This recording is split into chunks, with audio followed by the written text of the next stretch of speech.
Bhalswa landfill site पर अभी तक तो आपको कूड़े के पहाड़ दिख रहे हैं, लेकिन यहाँ पर कुछ दिनों के बाद आपको बड़े बड़े पेड़ देखने को मिलेंगे। जी हां, मंगलवार को दिल्ली के उपराज्यपाल विनय कुमार सक्सेना ने भलसवा लैंडफिल साइट पर कचरे की बायोमाइनिंग के पश्चात पुनः प्राप्त हुई 5 एकड़ भूमि पर बांस के पौधे लगाकर वृक्षारोपण कार्य का शुभारंभ किया। इस अवसर पर दिल्ली की मुख्यमंत्री रेखा गुप्ता, उत्तरी पश्चिमी दिल्ली से सांसद योगेंद्र चांदोलिया, दिल्ली सरकार में कैबिनेट मंत्री मनजिंदर सिंह सिरसा, बादली के विधायक दीपक चौधरी, पार्षद गायत्री चौधरी, दिल्ली के मुख्य सचिव धर्मेंद्र, निगमायुक्त अश्वनी कुमार, अतिरिक्त आयुक्त जितेंद्र यादव, अतिरिक्त आयुक्त पंकज नरेश अग्रवाल सहित दिल्ली सरकार एवं दिल्ली नगर निगम के वरिष्ठ अधिकारी उपस्थित रहे। भलसवा लैंडफिल साइट पर वृक्षारोपण कार्य का शुभारंभ करते हुए दिल्ली के उपराज्यपाल विनय कुमार सक्सेना ने कहा कि दिल्ली में नई शुरुआत हो रही है। उन्होंने कहा कि पिछले 2 सालों में जो मेहनत करके जमीन को खाली कराया गया था, वहां वृक्षारोपण की शुरुआत हुई है। उपराज्यपाल ने कहा कि पुनः प्राप्त हुई 5 एकड़ भूमि पर 2000 बांस के पौधे लगाए गए हैं और आने वाले 1 से 1.5 महीने में 54,000 बांस के पौधे लगाए जाएंगे। श्री सक्सेना ने कहा कि यहां पर बांस के पौधे जानबूझकर लगाए गए हैं क्योंकि बांस 30% अधिक तक ऑक्सीजन का उत्सर्जन करता है और इसे कम पानी की आवश्यकता होती है। उन्होंने कहा कि दिल्ली एक प्रदूषित शहर है और हमारी सरकार इससे प्रदूषण रहित करने वाली है और इस दिशा में ये पहला कदम है।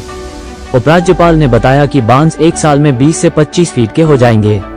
उन्होंने कहा कि आने वाले समय में जब आप लोग हाईवे से गुजरेंगे तो आपको कूड़े के पहाड़ नहीं बल्कि हरित क्षेत्र दिखाई देगा। सरकार का सपना है कि दिल्ली को प्रदूषण मुक्त बनाएंगे और इस दिशा में पहला कदम उठाने के लिए मैं मुख्यमंत्री का धन्यवाद करता हूं। दिल्ली की मुख्यमंत्री रेखा गुप्ता ने भी इस अवसर पर वृक्षारोपण किया एवं उपराज्यपाल का धन्यवाद किया कि उन्होंने बड़ी मेहनत से इस परियोजना की देखरेख की।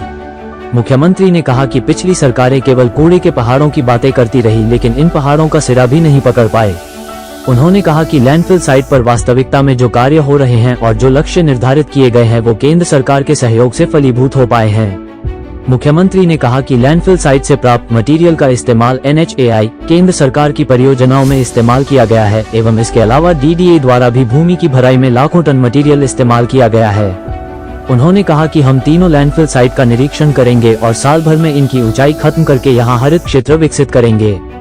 उन्होंने कहा कि दिल्ली को साफ एवं स्वच्छ बनाने के लिए हमारी सरकार मिशन मोड में कार्य कर रही है एवं डबल इंजन की सरकार डबल तेजी से काम करेगी। आइए देखते हैं हमारे वरिष्ठ संवाददाता राजेश खन्ना की इस विशेष रिपोर्ट में दिल्ली के उपराज्यपाल विनय कुमार सक्सेना और मुख्यमंत्री रेखा गुप्ता ने मीडिया को संबोधन के दौरान क्या कहा। भलसवा लैंडफिल साइट पर आए हुए हैं और आज यहाँ दिल्ली में एक नई शुरुआत हुई। जो पिछले 2 सालों में मेहनत करके जमीन को खाली कराया गया था, वहाँ पर आज प्लांटेशन शुरू किया गया। आज 2000 बैम्बू के पेड़ों को यहाँ पर लगाया गया है और 54,000 पेड़ जो है 1.5 महीने के अंदर लगा दिया गया। ये साइट ग्रीन होनी चाहिए। बैम्बू के पेड़ को जानबूझ के लगाया गया है क्योंकि बैम्बू का पेड़ जो है 30% ज्यादा ऑक्सीजन ट्रांसमिट करता है, क्योंकि दिल्ली एक पोल्यूटेड सिटी है जिसको भी हमारी सरकार जो है पोल्यूशन फ्री करने वाली है। तो एक नई शुरुआत की गई है। उसके साथ साथ बैम्बू पानी कम यूज करता है और जल्दी है। साल की तरह आप देखेंगे कि कम से कम 20 से 25 फीट की हाइट को गेन करनी है। तो इसीलिए यहाँ पर ये बैम्बू के पेड़ों को लगाया गया है। और आप जब हाईवे से निकला करेंगे तो आपको कूड़े का पहाड़ नहीं बल्कि एक ग्रीन पैच दिखाई पड़ेगा। ये हमारी सरकार का बनाएंगे और उसकी तरफ से ये जो आज पहला कदम उठाया गया है, उसके लिए मैं माननीय मुख्यमंत्री का भी बहुत बहुत धन्यवाद करना चाहता हूँ। माननीय मुख्यमंत्री का भी धन्यवाद करना चाहता हूँ कि हम सब लोग यहाँ पर आए हैं और आज इंडस्ट्री बहुत बहुत जिन्होंने बड़ी मेहनत से पिछले कई महीनों से इस प्रोजेक्ट को लुक आफ्टर किया। पिछली सरकारें तो केवल बातें करती रही पहाड़ों की, पर पहाड़ का सिरा भी पकड़ नहीं पाई। जो एक्चुअल में यहाँ काम हो रहा है और जो टारगेट सेट किए गए हैं और जो उसमें केंद्र सरकार का भी सहयोग है।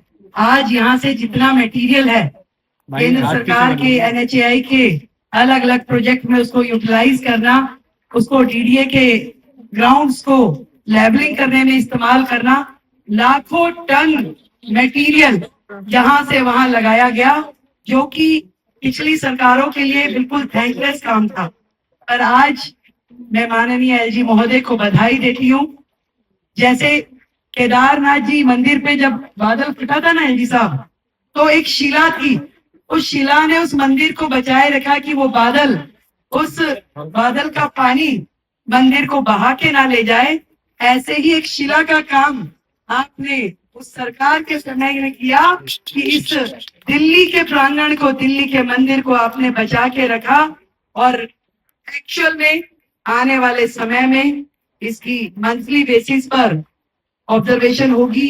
यहाँ पे तीनों अलग अलग साइट्स पे हम लोग विजिट करेंगे और साल भर में मैक्सिमम इसकी जो हाइट है वो खत्म हो जाए, एक ग्रीन लैंड यहाँ डेवलप हो जिसपे आने वाले समय में अच्छे प्रोजेक्ट शुरू किए जा सके।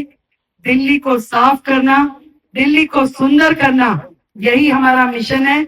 सरकार मिशन मोड पे है और डबल इंजन की सरकार डबल रफ्तार से काम करेगी।